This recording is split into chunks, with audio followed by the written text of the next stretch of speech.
자, 그러면 이제 여기까지는 이제 그 중력과 이제 질량 관계 그리고 운동 질량 뭐 이런 쪽으로 나왔는데 그러면 이제 세 번째 주제로 마지막으로 이제 이게 왜 물질파라 연관이 될 수 있을 건지 하는 걸 이제 생각을 해보고 그리고 물질파가 어떻게 생겼느냐 어떤 아이디어로 나오냐 그걸 이제 과학사적인 면에서 한번 리뷰를 해드리겠습니다. 그 상대성 이론의 시공간 왜곡의 근원이 질량이라는 진동계의 3차원 진동이죠. 그래서 질량은 진공 매질의 파동을 생성하게 되겠죠. 이게 얘가 여기서 진동을 하게 되면 어떻게 됩니까? 이 파동이 생기죠. 진동자가 발생하는 진동에 의한 파동이 바로 물질파라고 생각할 수 있습니다. 이 물질이 만들어내는 파, 이게 물질파라고 뭐 말할 수 있겠는데, 그래서 물질파가 뭐냐?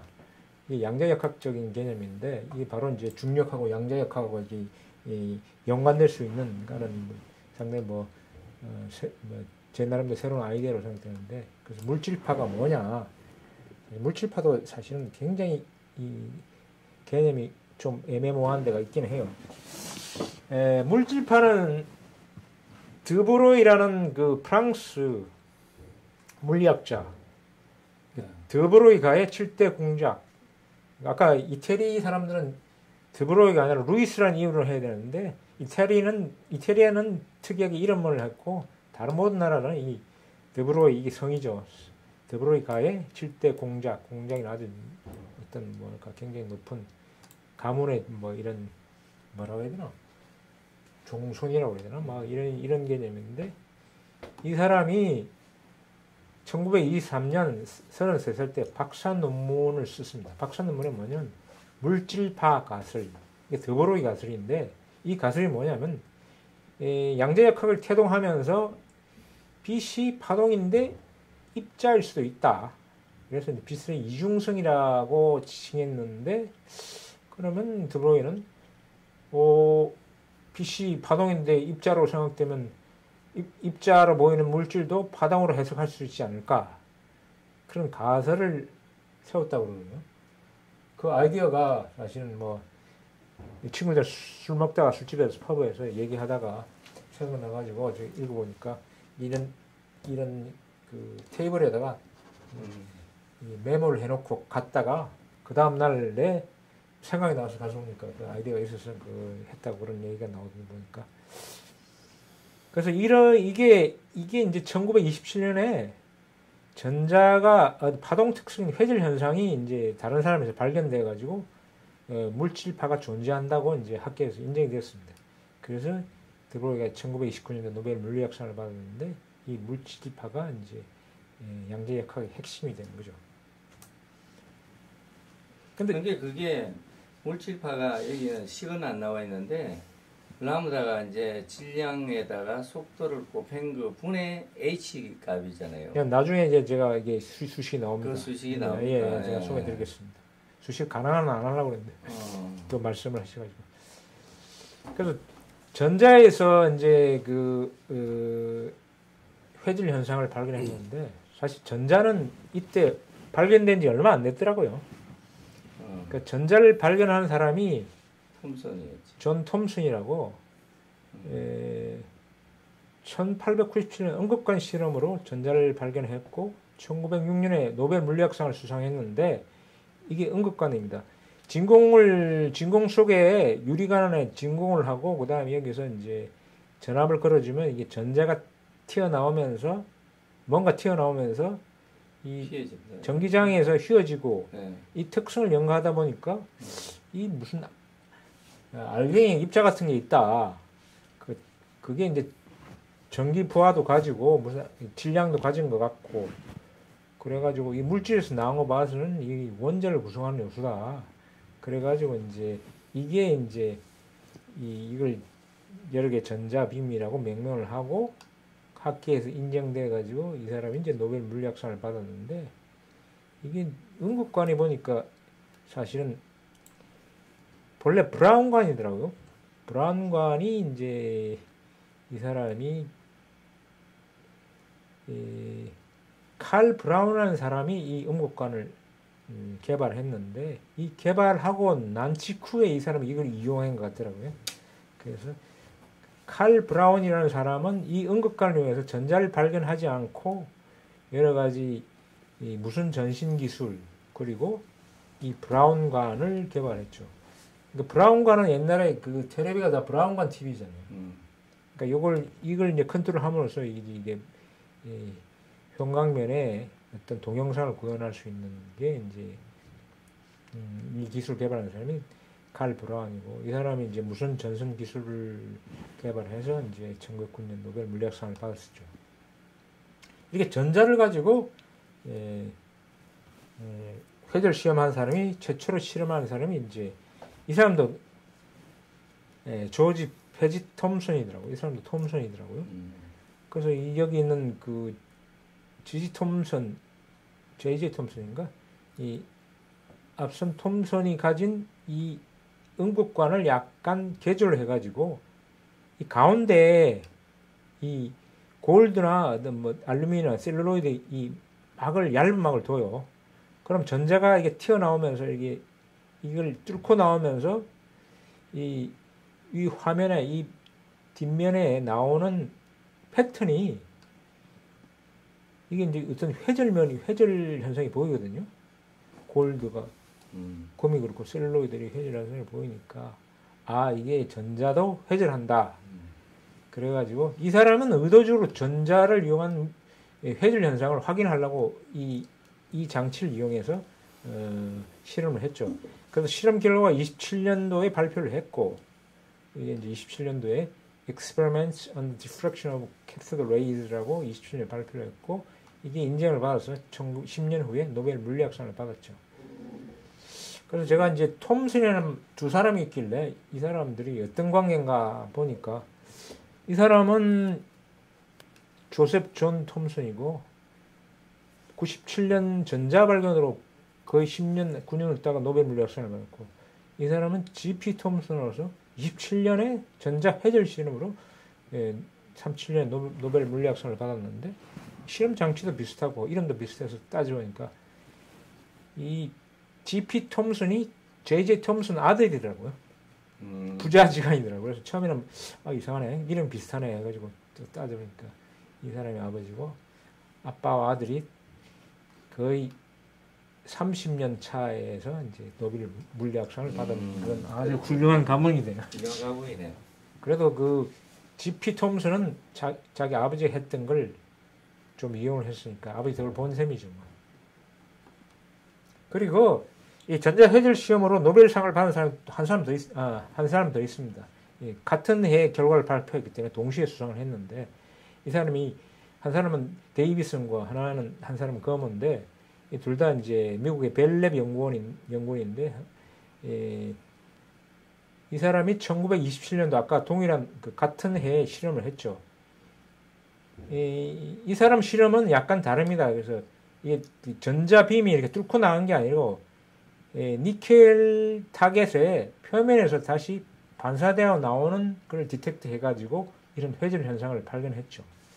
사실 처음에 이 전자 회절을 발견하려고 한 게 아니고 표면에 거칠기 가지고 뭔가 어떤 다른 특성이 나오나 일단 표면에 어떤 산화물 관련해서 연구를 하다가 여기 표면이 이제 결정화가 되면서 결정에서 나오는 그 이상한 패턴을 보고 이게 전자 회절이다 하고 이제 1927년도에 논문을 발표를 하고 그게 인정이 되어서 이제 여기 보니 두 사람을 실험했는데 한 사람 데이비스는 이제 노벨 물리학상을 받은 셈이죠. 그래서 이제 아까 G.P. 톰슨하고 데이비슨이 공동 수상을 1937년에 하게 됩니다. 그 물질파라는 게 전자 레벨에서만 지금 확인된 거예요? 그래서 다음 딱 보면 이게 나옵니다. 그러니까 전자 레벨도 이 제초를 했는데 전자보다 엄청난 크기의 C60 탄소 분자가 60개 몰려 있는 분자 이게 이렇게 생겼습니다. 이 축구공처럼 생겨서 뭐 버키볼 이렇게 되는데 전자의 크기가 2 곱하기 10의 마이너스 6승 나노메타인데 이 C60 이 버키볼이 이 축구공처럼 생긴 탄소 동소체의 직경은 1.1 나노미터라서 100만 배 크죠, 전자보다. 이게 이제 이 물질파가 발견됐다고 1999년도 네이처지에 발표됐죠. 이 축구공처럼 생긴 탄소 동소체가 뭐냐면 이 플루렌이라고 했는데, 플루렌은 1985년도에 해리 그로또 외에 두 사람이 발견했는데, 이 발견해가지고 나중에 노벨 물리학상을 받았지만 이 발견자의 이름을 따지 않고 다른 사람 이름을 땄어요. 다른 사람이 누구냐면 이 사람인데, 이 사람 이름이 부크민스터 풀러. 그래서 이 정식 명칭이 버크민스터 플로렌이라는 명칭이죠. 짧게는 플로렌, 길게는 정식 명칭은 부크민스터 플로렌. 그래서 이 사람 이름이 부크민스터 풀러. 이 사람은 유명한 건축가더라고요. 이게 발견되기 전에 이미 이 사람이 1967년에 이와 비슷한 형태의 건물을 설계를 했어요. 그래서 몬트리올의 바이오스피어라는데, 그래서 이 사람의 이름을 따서 이 탄소, 축구공처럼 생긴 탄소 이름을 버크민스터 플로린이라고. 그래서 이제 고체 물리 어떤 소재의 구조는 건축물하고 굉장히 건축적인 상상이 있어야 되고 상당히 유사성이 있고 그 같은 상상력을 해야 되는 그런 근데 부분이. 분자가 저기 물질파라는 그 증거가 그 뭘로 확인한다? 그래서 다음에 나옵니다. 그래서 저도 이제 건축에 관한 책을 2권을 썼다고 이렇게 하나 좀 얘기해드리고 싶고, 이게 물질의 구조를 생각하다 보니까 이런 건축적인 상상력이랑 상당히 유사한 부분이 많더라고요. 제가 한 책은 아마존에서 출간한 책이고, 이쪽도 아마존에 출간을 했는데 한글로 만들어서 한국에서 지금 팔리고 있습니다. 잘 팔려? 잘 안 팔리네요. 이거는 좀 분야가 약간 협소한 데라서. 그래서 이제 물질파를 확인한 게 C60인데, 어떻게 확인했냐면, 이게 이제 이걸 딴 데서 제조를 하는 모양이더라고요. 플로렌을 제조를 해가지고, 여기 오븐에 넣어서 승화시키면은, 이게 이제 흘러가게 되겠죠. 흘러가면서, 가이드를 하고, 그 다음에 여기서 이온화를 시켜서, 마지막에 이 디텍션 유니트에서 디텍트를 하게 되는데, 이게 중간에 이게 뭐냐면 실리콘 나이트라이드고 지라 실리콘, 질소하고 실리콘이 이게 화합물이죠. 화합물이 있느냐 없느냐에 따라서, 화합물을 뚫고 나오느냐 안 나오느냐에 따라서 이 패턴이 달라지더라, 이런 얘기죠. 그래서 이제 여기서 이제 중심이 있고, 이 중심에서 가까운데 가장 높게 나오죠. 이게 가우시안 분포라고 그래야 되나? 이 분포에서 이게 나오는데, 이게 이제 실리콘 나이트라이드 이게 그라팅이라고 그래야 되나? 디프렉션 하는, 회전을 하는 필름이 있느냐 없느냐에 따라서 이 패턴이 달라지더라. 있는 경우에는 여기까지 이게 어떤 디프렉션 패턴이 생기더라. 회전 패턴이 생기더라. 그래서 카본의 C60, 전자보다 100만 배 큰 물질에서도 물질파가 검증이 됐다. 이게 이제 1990년 네이처에 발표된 자료죠. 그래서 드브로이 물질파는 사실은 드브로이 가설로 출발했는데 실험적 검증이 되고, 그 다음에 이제 양자역학에서 아주 유명한 사람 슈레딩거가 나옵니다. 슈레딩거가 이제 이걸 수식으로 이제 표현하는 거죠, 물질파에 대해서. 그래서 슈레딩거의 유명한 파동 방정식입니다. 파동 방정식은 좀 우리가 평소에서 사용하는 그 수식이랑 좀 달라서 자세히 설명을 하지 않고, 이 파동 방정식으로 많은 그 양자역학을 설명하고 있죠. 그래서 이제 이 사람이 1934년 노벨 물리학상을 받았는데, 이 시기 바로 뉴턴의 운동법칙, 가속도의 법칙을 양자역학적 표현이라고 합니다. 그 1926년도에 발표를 했죠. 이게 이제 기출되는 파동 방정식. 그래서 양자적 크기에서 가장 기본되는 수학 방정식이죠. 그래서 물질파 아까 수식으로 뭐 질문하셨죠. 물질파와 질량 에너지 관계 이렇게 표현하면 됩니다. 물질파 진동수에다가 플랑크 상수 어떤 상수를 곱한 것이 이제 이퀄 MC 자승. 그래서 질량이 가진 에너지 표현되고 이게 운동을 하게 되면 정지 질량에다가 이게 뭐죠? 아까 로렌츠 인제를 곱해줍니다. 곱해주면 이제 운동 질량이 되고 그것이 진동수로 이렇게 표현되는 죠. 그래서 그 물질파의 진동수 그리고 질량 바로 연관이 되어 있죠. 이거 질량이 물질파 진동수고 물파 진동이 질량이죠. 그러니까 그 진공 매질의 진동이 바로 질량이 되는 거죠. 질량이 무엇인가? 결국 진동 매질의 입히는 진동 에너지. 이런 식으로 얘기될 수 있겠습니다. 그러면 아까 뭐 전자도 물질파가 있다면 예를 들어 어떤 큰 물질들 그러면 물질파를 발산하고 있는 거야? 그러니까 물질파를 발산하고 있는데 서로 이제 상호작용으로 뭉쳐 있는 거지. 그러니까 여기 보면 이 물질파의 질량이 엄청 크게 되면 이 진동수도 엄청 크죠. 진동수가 엄청 큰데 진동수가 크면 파장이 엄청 짧죠. 파장이 엄청 짧으면 이게 그 파동은 뭐야? 그러니까 그 파동을 일으키는 건 뭐야? 매질에서 입혀진 진동 에너지. 거야, 진동이지. 근데 아까 측정할 때는 뭐 전자처럼 뭔가 이렇게 회절 현상으로 확인했잖아. 그러니까 이게 입자가 그냥 가기지 않고 얘가 어떤 이 진동체니까 진동체가 어떤 구조를 가진 물질 지나면서 여기서 이제 영향을 받고 파동처럼 마치 슬릿에 빛이나 파동이 지나가는 것처럼. 물질파의 속도는 뭐야? 속도와 파장은 뭐 어떤 식으로 계산해? 근데 이 식은 이게 상당히 이제 이 진동수로 가지고 따지니까 좀 어려운데 뭐랄까 질량에서 속도를 아무리 내봤자 그러잖아요. 밑에 분모 m 곱하기 그러면 v니까 라무다는 라무다는 그러면 mv분의 h라고 보면은 h가 위에 있기 때문에 속도를 아무리 내봤자 그 0에 가까워요. 파장이. 그런데 아까 진동수가 속도가 대단히 커야만이 겨우 나타나는 거지. 그 말이지 지금 여기서 그죠? 여기에서 표현을 안 했는데 이게 물질파의 이 속도가 W는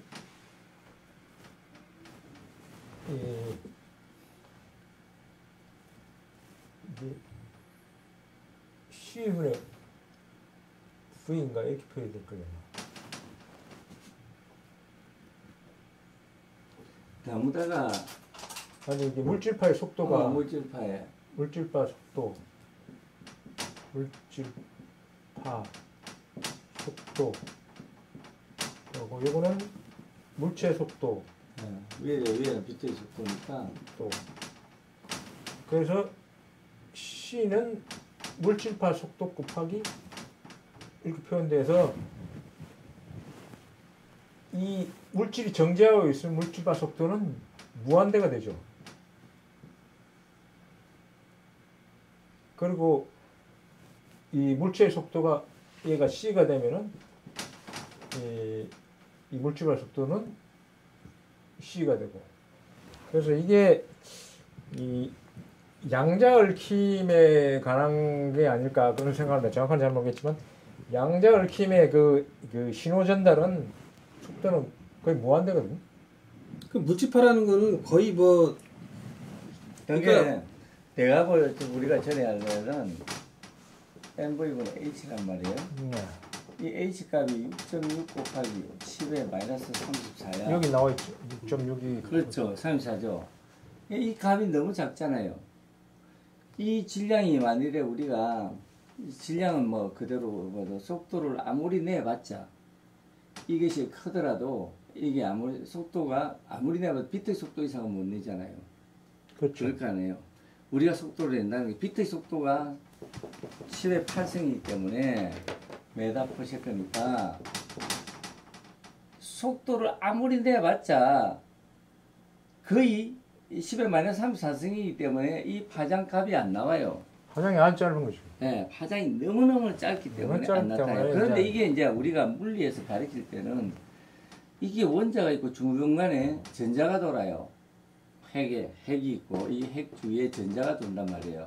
이 전자가 돌 때는 이게 그냥 도는 것이 아니라 이 더브로이 물질파를 보면 이렇게 돌아요. 이렇게. 그잖아요. 파장 운동을 한다고. 이 아주 작은 세계에 들어가서 이게 전자거든. 전자의 질량은 너무나 작잖아요. 이것이. 이 값이 10의 마이너스 31승으로 가니까 31승과 마이너스 34승이니까 드디어 파장이 나타나더라. 여기서는. 이 값이 대단히 요 값이 대단히 작으니까. 작을 때만 이제 파장이 드디어 나타나고 파장이 나타나기 아니 시작해요. 파장이 제로가 돼버리네. 그렇지. 그때는 평소에는 파장이 안 나타나는 거죠. 그래서 일단 이 거시적 세계에서는 이 파장이 안 나타난다. 안 나타나는 거지. 그래서 모든 물체가 여기 떨어진다고 했을 때 직선 운동이지 이런 운동을 안 하잖아요. 그러니까 이런 나무리 진공 속에서 이 질량이 떨어지더라도 파장 운동을 한다고는 상상이 안 되거든. 그런데 이렇게 전자 세계에 들어갔을 때만이 양자 세계에 들어갔을 때만이 파장이 나타나는 거죠. 그래서 더블의 물질파가 대단한 거지. 그래서 발견한 것이.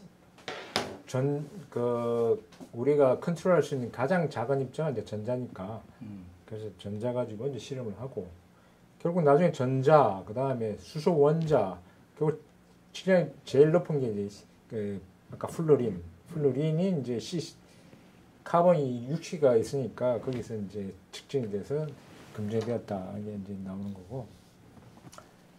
그래서 이제 결국 진공 매질에서 질량이 무엇인가 하는 건 양자역학 얘기랑 일치하죠. 물질은 진공의 요동일 뿐이다. 여기에서 얘기를 하고 있어요. 모든 물질은 진동의 요동일 뿐이다. 이게 영어로 matrix merely 여기 보면 기사가 나온 거예요. matrix merely vacuum fluctuations 이 기사 제목이거든요. 뭐 좀 시간이 됐지만. 그래서 질량이 있으면 진공이 요동을 하니까 진공 매질 요동하니까 이 진동이 생기고 물질발도 생기고. 그래서 이제 이걸 이제 종합해 보면 진공 매질이 있고 진공 매질에 에너지가 더해지면 질량이 되고 질량은 자체 진동이기 때문에 물질파를 만들고 이 물질파를 통해서 이제 이게 중력이 발생한다. 이 세 가지가 뭐 사실은 같은 말이죠. 뭐 중력이 왜 있느냐?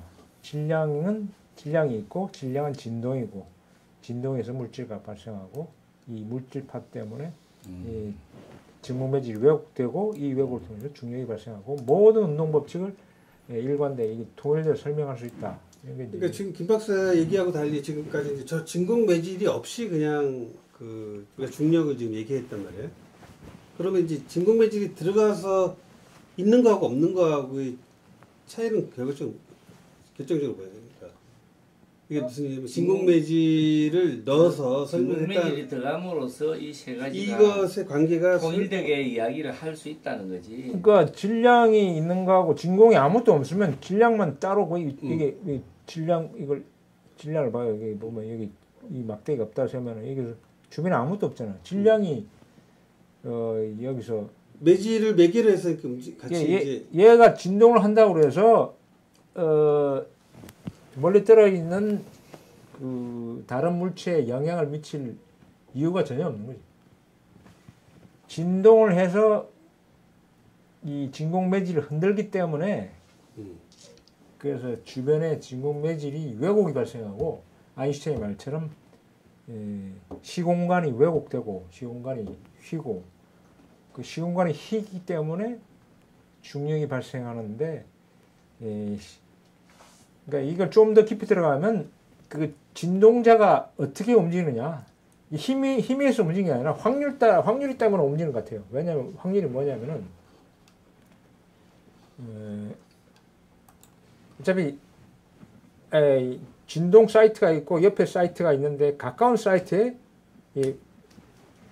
먼저 사이트를 이동할 거예요. 만약에 물을 건너는데 돌다리가 있는데 돌다리에 짧으면 빨리 갈 수 있는데 돌다리가 크면은 못 가잖아요. 그러니까 아주 미세한 그 진공 사이트가 이게 진공 매질이 왜곡 좁아지는 상태는 이 진공 사이트가 빨리 전달이 되고 멀어지면 늦게 전달이 되고 어떤 확률적인 측면에서 그쪽으로 움직일 수밖에 없기 때문에 마치 아주 작은 그 어떤 파티클 보면 브라운동이라는 거 있잖아요. 브라운동 굉장히 미세하게 관찰을 하면 할수록 물질은 진동하고 있어요. 그 진동이 이쪽 진동에서 저쪽 진동 사이트로 가기 위해서는 가까이 붙어 있느냐 멀리 떨어져 있느냐. 그래서 진공 매질이 왜곡된다는 것은 진동 사이트가 붙어 있다는 뜻이고 이완되어 있다는 것은 진동 사이트가 멀어져 있는 상태. 그 상태를 말하는 거죠.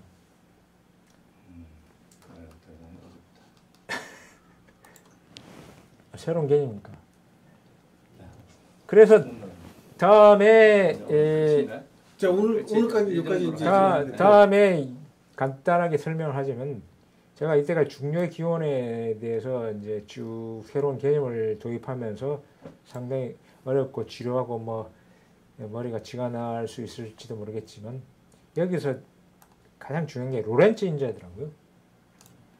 그러니까 정량적으로 질량이나 어떤 운동을 법칙을 설명할 때 아까 운동 에너지도 로렌츠 인자를 통해서 그러니까 로렌츠 인자가 왜 어떻게 발견됐고 이걸 어떻게 이용했고 그리고 우리의 이 새로운 진공 패러다임의 중력과 어떤 관계가 있을 것인지 다음 강의에서 제가 하는 걸로 하겠습니다. 이상. 수고하셨습니다. 많으셨습니다. 자 오늘 그럼 강의 마치고 뭐 혹시 한 마디씩 뭐 더 하고 싶은 오늘 강의 듣고 우리 선생님. 진공 매질이라는 그 개념을 잡는 게 쉽지가 않아요. 그렇죠. 예, 일반적인 그 고전물리라든지 또 특히 양자역학에서의 그런 개념에조차도 이 진공 매질을 갖다 개념을 도입하게 되면은 이게 기존에 있던 그 양자역학 개념도 바뀌어져야 돼요. 그래서 아주 우리 김 박사님의 이러한 이 중력의 기원을 설명하는 데 있어서 아까 그 중력과 중력파, 그러니까 물질파죠. 물질파와 그 또 중력 이 관계가 이게 상당히 그까지를 이해하기가 쉽지가 않지만 그러한 바탕으로 인해서 또다시 로렌츠 인자가 나오고 다음에 또 강의하는 부분이 상당히 또 기대가 되고 그렇습니다. 예, 하여튼 뭐 좀 내용이 좀 어려워서 우리 시청자들이 얼마나 좀 이해할지 모르겠지만 앞으로 계속 좀 약간 반복적으로 그다음에 또 여러 각도로 해서 좀 이해를 높일 수 있을 이거는 사실은 굉장히 반복적으로 내지는 다른 각도로 계속 해야 될 것 같아요. 그래서 다음 강의에서는 오늘 강의한 내용을 짧게 정리도 하고 그 다음에 거기서 이제 놓쳤던 부분, 스킵했던 부분, 로렌츠 인자나 이런 아까 도형으로 보여준 그 부분. 사실 도형으로 보면 조금 그 심플하게 이해할 수 있는 부분이 있는데 그리고 로렌츠 인자가 에테르 개념에서 나왔거든요. 에테르 개념에서 나왔고 시간 팽창 그 다음에 길이 축소 이것도 다 에테르 개념에서 나온 부분입니다. 그걸 이제 아인슈타인이 에테르가 없다는 가설에서 정리한 게 특수 상대성 이론이거든요. 그래서 루트 1-C분의 V의 제곱이라 해가지고 분의 1 해가지고 나오잖아요. 예. 그게로 그래서 로렌츠 인자가 나오는 건데 그죠? 그래서 그게 상대성 이론하고 또 여러 가지가 또 맞물려서 될 것 같아요. 알겠습니다. 아무튼 어렵습니다. 좀 어려운 수고 내용인데. 많이 했습니다. 자, 다음 시간을 네. 기대하면서 자, 네. 네, 수고 많습니다. 네. 네, 수고 많았습니다.